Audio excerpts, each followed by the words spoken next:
And now it's time for a Q&A from you, the viewers, and I wanted to start off with a public service announcement regarding backing up your NAS, because I got this comment in the other day from someone, and it's something that I hear from time to time, and I want to make sure that everyone knows that even if you have a dual drive network attached storage device like this one, the NAS is not the backup. You have redundancy, but it is not a true backup because you've got a single point of failure, this device here. You could have a fire, you could have a flood, somebody could walk off with your NAS, your kid could knock it off the table. Think of every possible scenario where your NAS could break, and that would also take your data with it. Now, these NAS devices do have robust redundancy, which is good in most cases.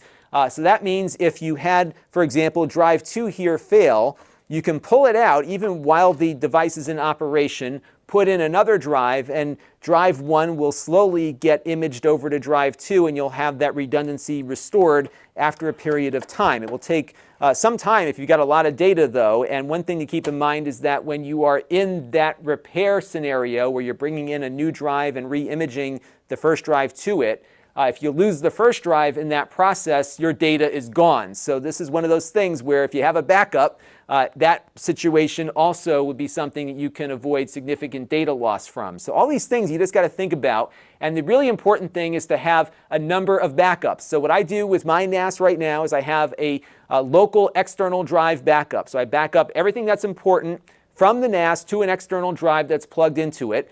Every week or two, I take that drive and move it off-site someplace and then swap in another drive and keep that backup going. I use Synology's Hyper Backup for my backups. It works really well. It's also able to keep versions of files up to a certain amount, so I can even roll back a file that I changed and didn't intend to change, so that's really helpful to have. Another thing I've been doing is also backing up to the cloud.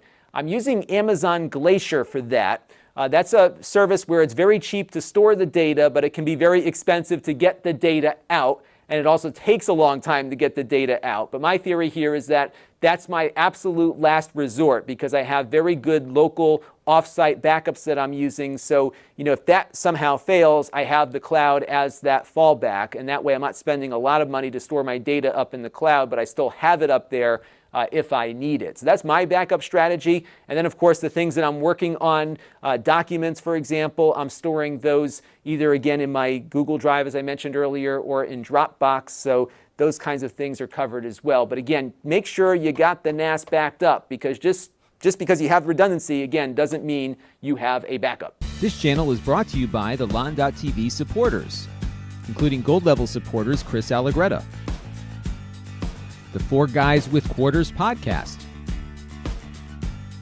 Tom Albrecht, Gerard Newberg, and Kalyan Kumar.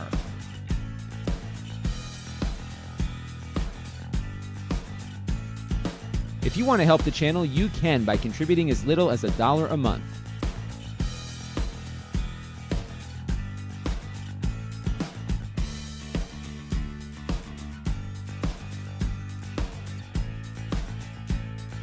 Head over to lon.tv/support to learn more.